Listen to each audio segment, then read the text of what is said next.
Bana, ni ripoti za hivi punde kutokea kule nchini Iran katika vita na fukuto kubwa la vita kati ya Iran na Marekani, ambapo taarifa mpya kwa wakati huu ni taarifa za pande zote mbili za uhasama, lakini kubwa zaidi ni taarifa ya Umoja wa Mataifa yani UN, ambapo Waswahili husema kwamba mti wenye matunda ndiyo hupigwa sana mawe. Sasa Umoja wa Mataifa kupitia taasisi yake ya kudhibiti vita ama taasisi ya amani kupitia Baraza Kuu la Usalama la Umoja wa Mataifa yani UN kutokea pale nchini Marekani, New York City, imetoa ripoti yake mpya, ripoti ya hivi punde katika vita vinavyoendelea kati ya Iran na Marekani. Ripoti hiyo ikiangazia namna athari mbaya zinazotokana na vita kati ya pande hizo mbili za uhasama, ambapo ripoti hiyo inasema kwamba takriban watu wasiopungua 21 wameuawa huko nchini Iran na wengine zaidi ya wapatao 4,000 wamekamatwa nchini Iran tangu vita vianze mapema Februari 28 mwaka huu 2026. Ripoti hii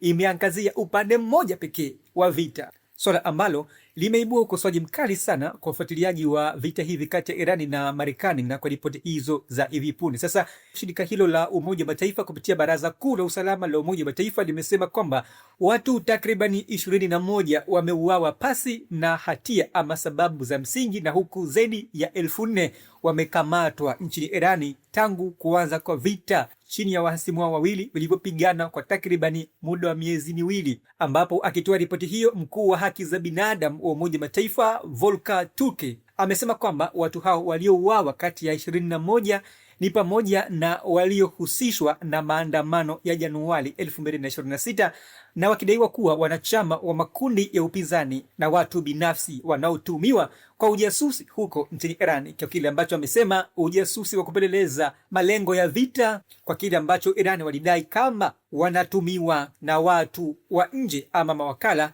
katika kutekeleza azima yao ya ujasusi dhidi ya taifa la Iran, huku akisema kwamba wengine wengi wakiwa wamekamatwa kwa mashaka tu, sababu isiyokuwa na ya msingi wala ya hoja yenye mashiko inayohusiana mashaka hayo, kwa kile ambacho amesema ni kutokana na usalama wa taifa la Iran. Akizungumza hilo katika moja ya mazungumzo yake, na hapa nikinukuu kile ambacho amekizungumza, anasema kwamba nimeshtushwa sana kwamba haki za watu na haki za binadamu nchini Irani zinaendelea kukanyagwa na kutapanywa kutoka kwao na kushikiliwa na watu wenye nguvu huko nchini Irani kwa kuwakamata watu wasio na hatia na wengine kuuawa katika hali isiyotazamiwa ya kuharibu utu wa watu na ubinadamu. Na hivyo basi, katika hilo ninatoa wito mara moja wa kusimamisha hayo yote ambayo yanaendelea kujiri huko Irani, lakini pia na kusimamisha mauaji yasiyokuwa na uungwana. Pia litekelezwe azimio mara moja la kuachilia wale waliokamatwa kwa kile ambacho kimeelezwa na Irani kama wahusikaji moja kwa moja wa masuala ya kijasusi, ukiwa kama ukamataji holela wakati, kabla na baada ya vita huko nchini Iran. Hivi ni vitisho vya wazi vya haki za binadamu na kuongeza wimbi kubwa la uharibifu na vunjifu wa haki hizo za watu, zikiwa kama haki za msingi kwao, kama vile dhamana za kesi za haki ni lazima zichukue nafasi na kuheshimiwa wakati wote, wakati wa vita na hata wakati wa kawaida, katika hali ya kawaida katika mataifa yote ulimwenguni. Na huo ndio mwisho wa nukuu ya kauli ya mkuu wa haki za binadamu kutokea kwenye mataifa Volker Turk, kauli aliyoitoa juu ya kile ambacho amesema haki za binadamu kuendelea kukanyagwa huko nchini Iran katika vita dhidi ya Irani na Marekani. Lakini kauli hii imeibua ukosoaji mkali na upingwaji. Kwa nini? Kwa sababu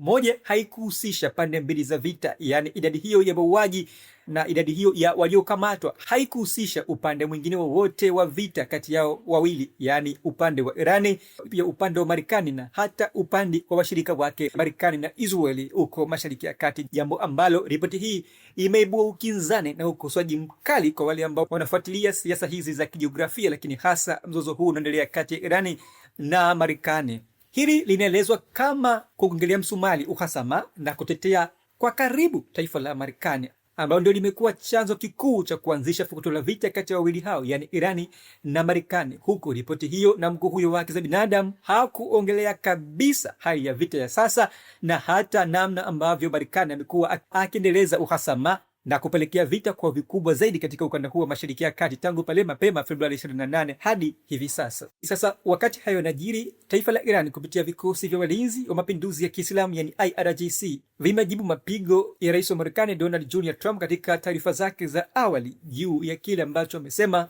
mwendelezo wa kufanya udhibiti mkali katika mlango bahari wa Hormuz na kuzuia meli za Irani za mafuta katika eneo lote la Mashariki ya Kati, ambapo Irani kupitia vikosi hivyo vya IRGC imesema kwamba mwendelezo wa mzingiro wa baharini katika mlango bahari wa Hormuz unaofanywa na vikosi vya Marekani ni uharamia wa kiuchumi na kivita, vikisema kwamba hivi karibuni Marekani itapokea jibu lisilo la kawaida na ambalo halijawahi kushuhudiwa tangu vita hivyo vimeanza huko Mashariki ya Kati, ambapo nukuu hii ya jeshi la Irani IRGC ilikuwa ikisema kama ifuatavyo, na hapa ninanukuu: Trump's long-term blockade, this is an act of war and economic terrorism. We will respond forcefully. No port in the region will be safe if our lifeline is choked. Mwisho wa nukuu fupi ya andiko la jeshi la walinzi wa mapinduzi ya Kiislamu yani IRGC, na hapa ni kinukuu kwa lugha ya Kiswahili ikimaanisha kwamba mwendelezo wa Trump kuzingira mlango bahari wa Hormuz hiko ni kama kitendo cha uharamia wa kivita na wa kiuchumi, na hivyo hivi karibuni tutatoa majibu yasiyo kawaida ya nguvu zaidi, na katika hilo hakuna bandari yoyote ukanda wa Mashariki ya Kati itakayosalia salama juu ya hili ambalo linaendelea katika ukanda wote wa Mashariki ya Kati. Na huo ndio mwisho wa nukuu fupi ya jeshi la IRGC kutokea huko Mashariki ya Kati, Jamhuri ya Kiislamu ya Irani, ardhi ya Uajemi. Lakini pia shirika la habari la huko Irani la Press TV limeripotia kwamba shirika hilo la habari linamnukuu afisa wa serikali ya mapinduzi ya Kiislamu ya Irani ambaye anahudumu katika jeshi la IRGC, akihudumu kama mkuu wa usalama wa jeshi hilo, akisema kwamba vikosi vya jeshi la Irani yani IRGC chini ya makao makuu ya Hatam al-Anbiya huko nchini Irani vinaamini kwamba uvumilivu una mipaka na vinaweza kuchukua hatua kali ikiwa Washington ita kile alichoelezea kama kizuizi cha majini dhidi ya meli za kibiashara za Irani na washirika wake ukanda wote wa Mashariki ya Kati, akiendelea kusema kwamba Marekani na Israeli wamekuwa wakihatarisha usalama wa Irani, akisema wamekuwa wakitangaza mgawanyiko kwa watu wa Irani, jambo ambalo si sahihi, ambapo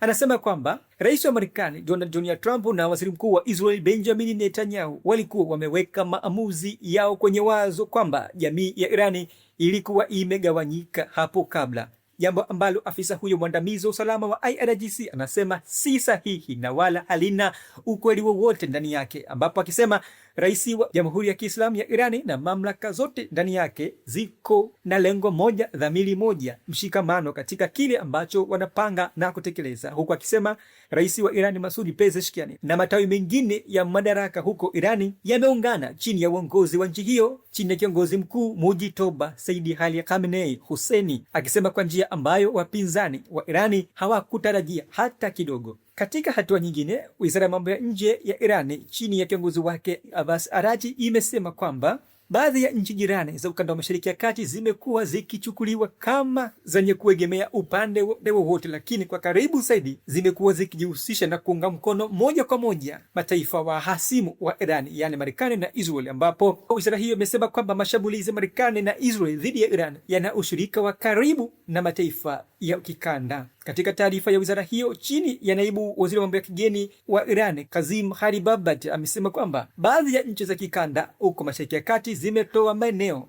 vifaa na hata ushiriki wa kijeshi katika kutoa maelekezo na mashambulizi katika ardhi ya Iran. Sasa katika taarifa hiyo, rais wa Marekani Donald Trump ameendelea kutoa taarifa za matambo na taarifa ambazo si za uhalisia, yani propaganda, akisema kwamba Iran inapaswa kuwa smart, yani mwerevu zaidi katika kile ambacho inatarajia ama inahitaji kufanya kwa wakati wowote, akisema taifa hilo na watu wote wa Irani wanashindwa kufikia makubaliano yasiyo ya nyuklia, yani ya bila nyuklia hakuna mazungumzo, akisema hiyo ni hatua mbaya zaidi kwa kuendelea kufanya blockade katika mlango bahari wa Hormuz. Kauli hiyo rais wa Marekani Donald Trump aliyoitoa mapema kupitia mtandao wake wa The Truth Social inaelezwa kama kuilazimisha Irani kuingia katika meza ya mazungumzo, rais Trump akiwa tayari amekwisha choka na vita vinavyoendelea kati yake na Irani. Wakati hayo najiri, Irani na Poland zimefanya mazungumzo kujadili maendeleo ya kikanda huko Mashariki ya Kati na kile kinachoendelea katika vita vyake dhidi ya Irani na Marekani, ambapo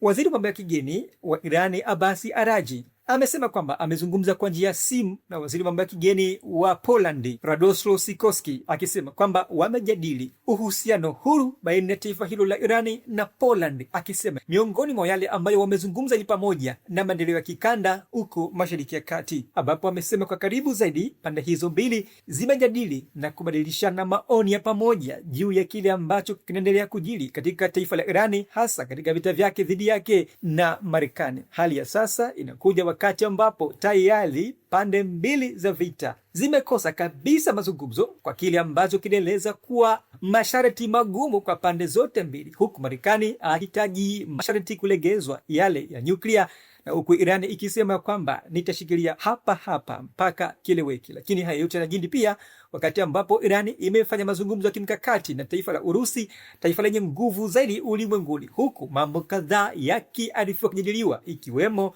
usaidizi wa karibu wa kivita kwa taifa la Irani dhidi ya Marekani, huku naye rais wa Marekani Donald Jr. Trump akifanya mazungumzo ya karibu na mfalme wa Uingereza King Charles III, huku kukiwapo na dodoso la wazi juu ya azma ya mfalme wa Uingereza wa tatu kwa kile ambacho rais Trump amekisema kama anapinga vikali mwendelezo wa nyuklia unaofanywa na kuhitajika na serikali ya Irani chini ya kiongozi wake mkuu Mujitaba Saidi Ali Khamenei Husseini. Je, hadi sasa una maoni gani juu ya haya yote yanaendelea kujiri na kutokea huko Mashariki ya Kati? Andika maoni yako kupitia uwanja wa maoni. Hadi wakati mwingine, kwa heri kwa hivi sasa.